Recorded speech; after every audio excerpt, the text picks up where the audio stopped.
Hey everybody, this is Athletes and Antiquities, and in today's video, we're going to be counting down my top 10 favorite Charizard artworks, as well as talking about some very overrated and underrated Charizard cards in the hobby.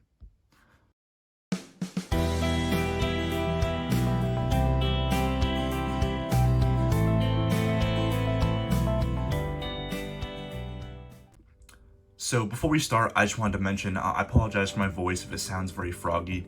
I am sick. I know if you watch a lot of my videos, it seems like I'm sick like every other video. And I really am, because my girlfriend, she's a kindergarten teacher, and I feel like she brings home like an infant plague every time I see her, so I always get something crazy. But I'm so excited to make this video because today is just gonna be all about art. We're gonna appreciate some art, talk about some art that I don't think is super great. We are gonna talk a little bit about cards that I think are a bit overvalued, a bit undervalued, but most of it is not gonna be about like investing or speculating. It's all gonna be about just appreciating a card for what it is. And a lot of it's all personal opinion. So I'm gonna say some cards I like, I'm gonna say some cards I dislike.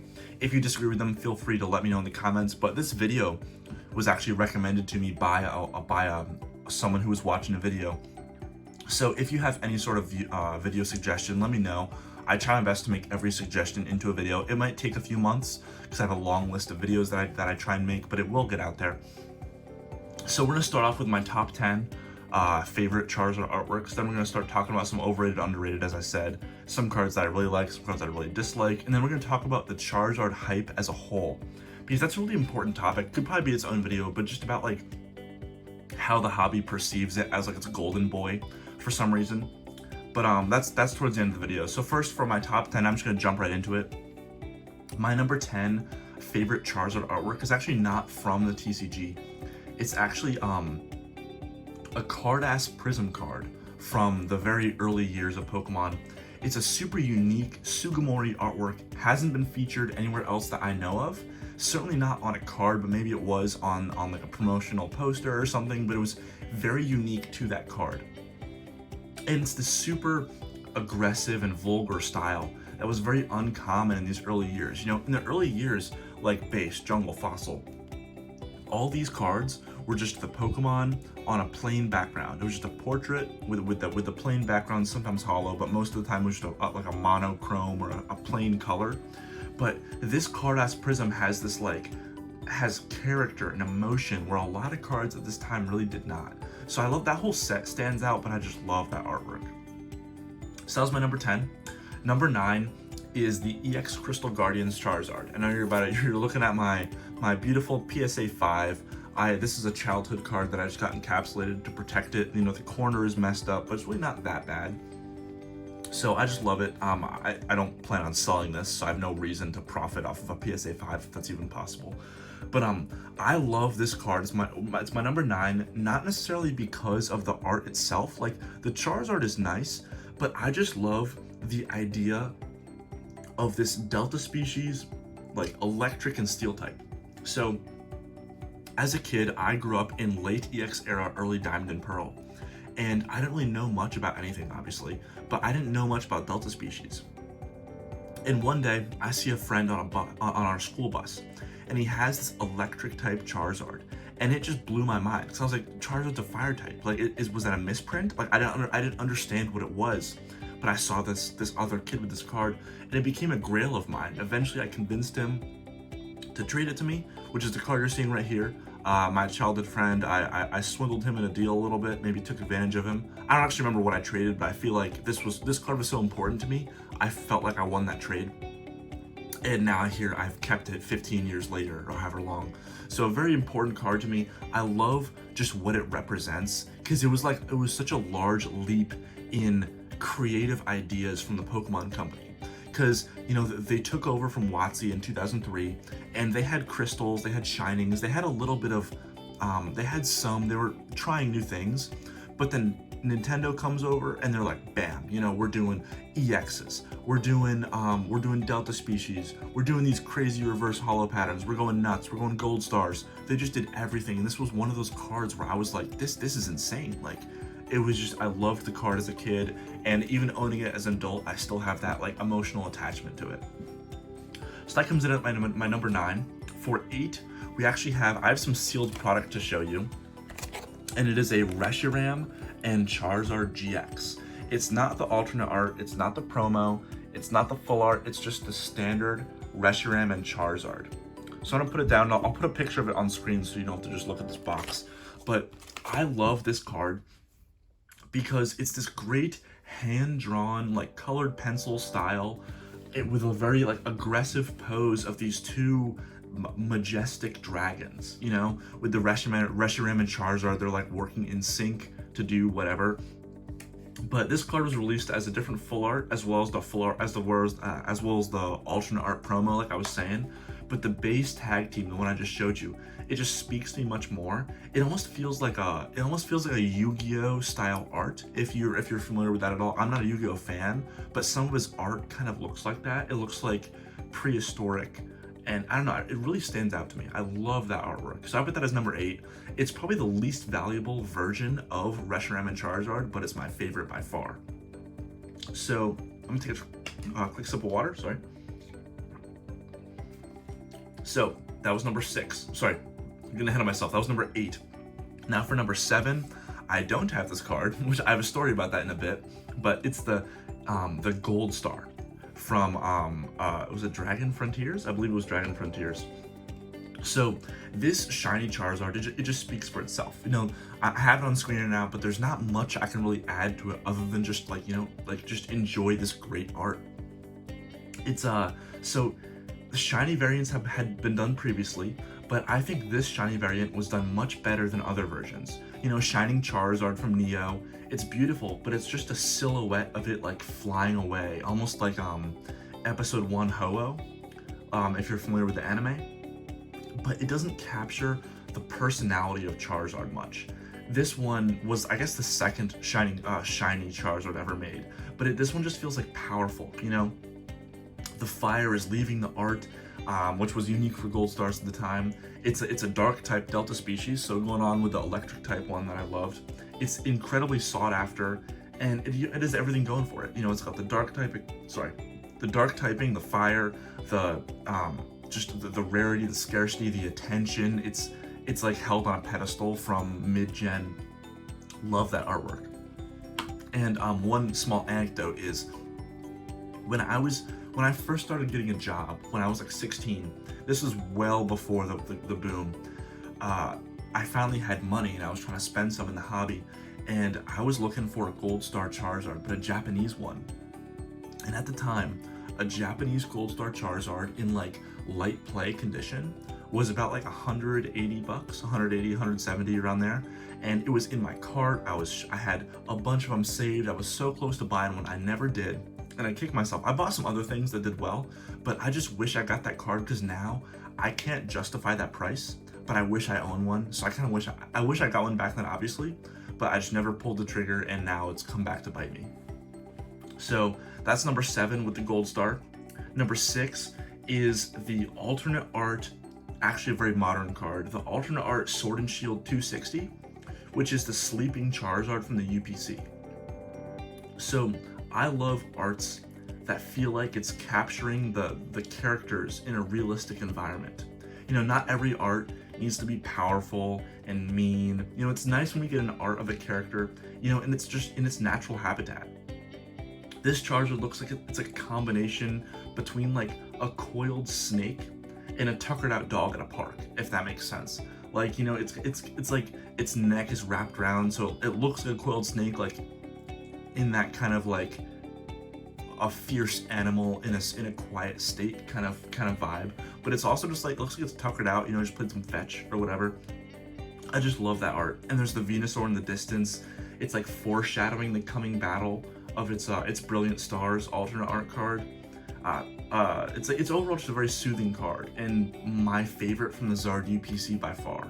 I love it more than the V-Star and the V-Max. So that was number 6. All right, so now number 5, we are doing the art collection Charizard. It's 276 XYP. It's a Japanese promo, and this is another Charizard featuring Venusaur, but it's very exclusive. It was from a Japanese art collection book from the XY era. You'd buy a book, and it would have of just a book of like the history of Pokemon art. A great book. I have the newer edition of it. It came with a Pikachu promo and a Rayquaza promo, but I wish I got the old one because of the Charizard. But it was the first like depiction of the beef, between Charizard and Venusaur. And it feels like we just captured them in the middle of some kind of anime fight or something. It's definitely the best like action shot we've gotten of Charizard that I personally can remember. But it is interesting that it started this strange thing going on where all these cards feature Charizard fighting Venusaur for some reason, and it's only Venusaur. It's not like Blastoise sometimes, it's always Venusaur. And this was the first card to do that, and they really built off that later. I think we're up to like 4 cards that have Charizard and Venusaur on it for some reason. But anyway, it's a beautiful card, and it's exorbitantly expensive now. This was another one that I had. I was so close to buying when I was younger. I never did, and now it's come back to kick me. So that was number 5. Number 4, we're getting into the good stuff here. Number 4 is a very slept on Charizard. It is the Lance's Charizard from Versus series. It's very infrequently talked about, but this Lance's Charizard just feels so unique. It's very shadowed and mean looking. It captures like the aggression of this powerful animal, and it feels special, I guess, that it's owned by a champion, because it's Lance's Charizard, and its art kind of backs up that vibe. That the art feels like it belongs to a champion. You know, it really just sets itself apart in that way. So I've always loved that card. Again, don't have it to show you, but it's a beautiful card. And now at number 3, for the third best Charizard artwork in my opinion, is the CD promo Charizard. Another Japanese exclusive, but this is one of the most classic poses of Charizard ever drawn. Because if you're aware, this art is most known for its feature on the Pokemon Red box art. The original Pokemon Red box art had this exact, I believe it's Sugimori, this art. And so it's important to the hobby because it was one of the cards, in addition to it being important because of the art on the box, the card itself is super important to the hobby because it was one of the cards that was distributed in mass in America to kind of kickstart the craze over here. If you know Gary, King Pokemon, he talks about it a lot, but like they got hundreds and thousands of these cards, and they would distribute them. They would grade them to kind of kick off grading for Pokemon 2. Like some of the earliest Pokemon graded cards are those CD promo Charizards. It was a very important card to kind of kicking things off on this continent. And they're very abundant, yet they still command a very high price because of how much demand that card generates. It trumps the insane supply of it. So that's number 3, phenomenal card, love that art. Number 2 is, I kind of have to say it, I have to put base set Charizard. Base set, it couldn't be number 1 to me because number 1 feels like a cop-out, but base set Charizard, even if you take away the nostalgia, which is impossible to do, it is a great art. I'll do a little close up here. I think it is the most iconic image in Pokemon history. Even those who are not fans of Pokemon could probably identify this as being like the Pokemon card, you know, like, because as a kid it had this like mystique to it. Like parents were like, oh, like my kid wants this Charizard, what the hell is that? But like it's such a famous artwork. It's an Arita drawing. It's like the watercolor. I'll try and get closer before it gets fuzzy, but just the watercolor Charizard. Like I love the color of his tongue, the light orange with the yellow belly. It's so beautifully done, and it was many people's first time seeing Charizard, because it debuted the TCG, and if you weren't playing the games or weren't watching the anime, this was the first place you saw this character anywhere. So it's super important to the hobby. And like, you know, kids in the 90s, they saw all the holos, but there's a reason that nothing could even stand close to this card. This card became the chase because it was a fire-breathing dragon. Like, what 9-year-old doesn't want? If they look at the all 16 holos, if you don't tell someone anything about Pokemon, if you show them all 16 holos and say, which one do you want? They're probably gonna pick the fire-breathing dragon. Like, it had to be the big chase. Like, what was it gonna be, the turtle with water guns? Maybe, but it wasn't. It was a fire-breathing dragon. Like, there's a very good reason why it started to get this history and it just kind of built on itself, and now it's like, you know, like a rolling stone collects no moss. It's too big to stop now. The Charizard hype that started with that card, it's too big to stop. You know, it's I think it's here for good. People can argue that as kids come in that aren't nostalgic towards Gen 1, they're gonna drift away from it, but I don't think that's true. It's just too classic, you know. But yeah, so this powerful like Arita art, I think will stand as being the poster boy for the hobby going forward. But let me know what you think. Do you disagree with that? Love to hear your opinion. But for number one, I've talked about it before, so if any of you have been watching this channel for a while, you probably are not surprised that this card made the top. But my number one Charizard artwork is the Charizard EX XY121 from the Red and Blue collection. This art is just, it spoke to me. I don't know, it's hard to explain why, but I just was immediately drawn to this card, and as soon as I saw it, it became one of my favorite arts I've ever seen. And I was lucky that it was in a promo, but it's like, I frequently mention that it's my favorite card, but it was very rare at the time for cards to feature more than one Pokemon. That was very unique. This was before tag teams.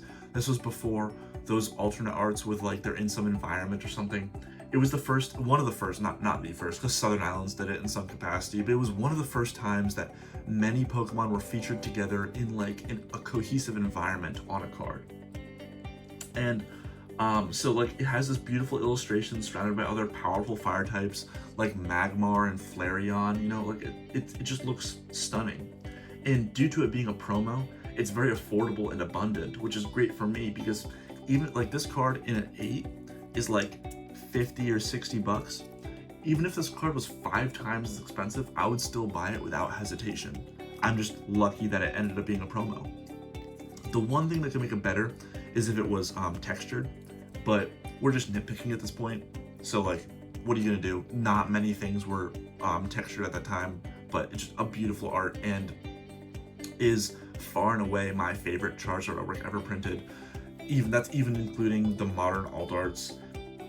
Anything on this list, it just stands alone in my mind because I have that emotional attachment. Because I remember being here in 2016 when that got released, and I bought a few of them because they were like $4 or $5 at the time, and it just blew my mind that such a beautiful card was so available. It was perfect for someone on a low budget, and now they're a bit more expensive, but as far as other Charizards go, it's still wildly affordable for what you're getting. So that wraps up my top 10 Charizard list, but now I want to talk about some cards that I find underappreciated, overappreciated, and some that I just don't like. So the first one, I don't own this card, so I'm going to put it on screen, but it is the Mega Charizard EX from Flashfire. So the Megas just don't do it for me. There's not much else to it. I don't like them. I hate like the huge text covering the art. I don't think it looks good. I know like the English version has Japanese text and the Japanese version has English text. I find that interesting, but it just doesn't do it for me. I think it covers most of the art. It's so busy, you know. There's way too much like crap around the side of the borders. I just want a simple border like this one. They give it a special border, but it's just black. Well, I guess it's like silver, I don't know, but it's like a plain border, but it still looks special. But with those Megas, they had like flames and electricity, all this like crap around the sides that just made it look way too cluttered. Not a fan of that. It's also just a zoomed in shot of Charizard's face. Like there's not much to it. Nothing does it for me. The gold version, another complaint. There's two versions. There's the normal Mega, but then there's this like chase version. It's like the gold version, but it looks almost identical. The only things that changed are like a few text boxes. I'll put them on screen, but like a few text boxes are gold. That's it. And it commands so much more money for such a small thing that most people don't care about. Nothing of that card does it for me personally. If you love that card, there's no hate here. It's just, that's my personal opinion. It just is one of my least favorite arts that they've done of Charizard. They turned a fire-breathing dragon into this like cluttered mess in my mind. But so that was an overappreciated. But to get more positive, we're now going to go underappreciated, and it's this card right here. Again, a 7. I really thought it'd get higher than a 7, but you know, it is what it is. So This is the Radiant Collection Charizard from, was it, what was it featured in? Was it not Evolutions? There was a specialty X and Y set that had Radiant Collection as the reverse holo slot. And it follows a great story. So I'm gonna put all 3 cards on the screen right now so you can really compare them all. But this evolution line follows a story, which I find very unique. Only a few cards have done it. The Emboar did it, and some other things. But so with the Charmander, it follows this great story of a boy growing up with his Pokemon. So like, it feels like a family dog watching a family like raise a child, if that makes any sense. So it starts as a Charmander, and he's like stealing this little boy's glasses, and he runs after him. Like they're not getting along. They're just like being babies and like fighting, I guess, or just like, you know, getting on each other's nerves. But then in the second card, you see Charmander and the boy have both grown up a little bit, and this now older boy has become friends with him, and they're seen reading a book together on a tree branch of some kind. Just some great like young childhood bonding. They've made up from their whatever disagreements, and now they're, you know, they're best buddies. They're growing up together. And now in the third one, you have Charizard, and that boy has grown up into a man, and now he's seen with his Charizard. I'll put it up again. He's seen with his Charizard on a snowy mountaintop, and it looks like Mount Silver. If you've played Heart Gold Soul Silver, it's like the culminating event of the game, and it looks like they're on top of Mount Silver, clearly with a very strong trainer and a very strong partner, just like, you know, braving the weather. And I just love that evolution line. There's like the snowflakes as the reverse holo, which is very unique. Just a very beautifully done Charizard. Again, not very expensive, so you can get them fairly cheaply, which is nice. I love these kind of like balling on a budget cards, which is why I say it's underappreciated. For what you're paying, you're getting so much, especially if you get all 3 together and like, you know, put them in a binder page together or something. They just look amazing. I'm gonna grab another sip of water. So, overappreciated. We're back to negatives. We're going with EX Power Keepers. I don't have one to show you. I should, but I don't. But this card is just super plain. There's nothing going on, you know? There's absolutely nothing exciting about this art whatsoever. It's like the art, it looks bad. It's like rehashed from Fire Red. It isn't even saved by a cool reverse holo, as like Power Keepers reverses were kind of a downgrade from previous ones. Just like, there's not many words I can put together to really describe why I don't like it. Maybe you can agree with me and understand what I'm saying, but it's just plain.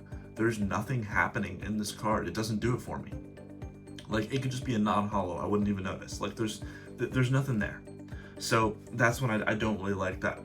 I personally value less than what the market price is for them. But one more for underappreciated is this one right here. It is the Legendary Treasures Charizard. And this Charizard is available in 2 different versions. There's this, well, there's the reverse holo, obviously, but there's this holo foil from like the regular set. And then there's a Cosmos holo from a promo. That one's much more scarce, and it's very condition sensitive. The Cosmos holo pops way more. I love the Cosmos holo, but any art of this, you can just appreciate it. So I have the regular one here, but it's just this great hand-drawn art. It looks like a sketch almost, but it's very well done. You know, there's great shading in it. It's a very unique pose. You don't see that often of him like mid-flight, like kind of craning his neck. It's really cool. I love it. And as I said, the Cosmos holo version really pops if you have that, but it's very hard to grade too. As I mentioned, all black and white holos are horrible to grade. Like, I opened a lot of black and white because I was there when it was new, and you'd pull a holo out of a pack. Most of my black and white stuff went right from a pack into a sleeve, and I couldn't even grade it. It would be a 7 at best. Like, those cards are insanely hard to grade because the quality control was so bad. I have a bunch of EXs from black and white that I would love to get graded because they're worth a lot and I would love to sell them, but they're all just chewed up. And I know because I opened them personally. They went right from a pack into a sleeve. They touched my fingers for maybe 10 seconds, and they're all like 8s and 7s. It's not fun. So, but I love that art. the legendary collection, the legendary treasures Charizard, one of my favorites. But it just didn't make the top 10. I still want to give it a shout out. And now I want to end the video with my least favorite Charizard artwork. I don't have it to show you, but I'll put it on screen. It is the EX Dragon Charizard. As someone who loves EX, sadly a bunch of EX Charizards are making this overappreciated dislike list. But this Charizard, it checks all the boxes in like the bad way. Like every single thing I don't like about a card, it's got it. You know, it's hitting them all. First off, horrible picture. I don't like how zoomed in it is. It's like just a zoomed in shot of his face, just like the Mega kind of. You can't see anything on the card. It's just covered up by this like orange blob. And the way that it's colored, you can't even really make out the Charizard very clearly. You have to stare at it for a decent amount to spot the eyes and stuff like that. It's just the way it's laid out is really, I'm just not a fan of it. Like you can barely see what it's about. It's way too zoomed in. It's at this like odd angle. It's like they took a Charizard artwork and just like tilted it like 30 degrees to the side. Like why is it slanted? Why'd you do that? I don't. It doesn't make sense to me. And why does he look so like monochrome? The entire card is like two colors. It's orange and yellow, and there's no shade differences in that orange. It's just like a solid. They just took one like ink blot of the same paint. They didn't change it out. They didn't blend it at all. It's just orange and then yellow. It just doesn't do it for me. But it's sad because I love that World Champions stamped version. I love that stamp. I think it's a really cool stamp. But sadly it's on my least favorite Charizard artwork. So that was my list. What do you guys think about my list? What do you agree with? What do you disagree with? And also, what do you think about Charizard in general? Do you find Charizard, do you disagree with it being like the mascot of the TCG? Do you wish other cards got more of a spotlight? Or do you love Charizard? Do you think it's here to stay? Or do you think Greninja or some other new popular Pokemon can dethrone it? I'd love to hear your thoughts. And as always, this video idea was requested by a viewer, so if you have a video idea, let me know, and I'll try and make it happen if you have something you want to see. So let me know. That's all for me today, though. See you.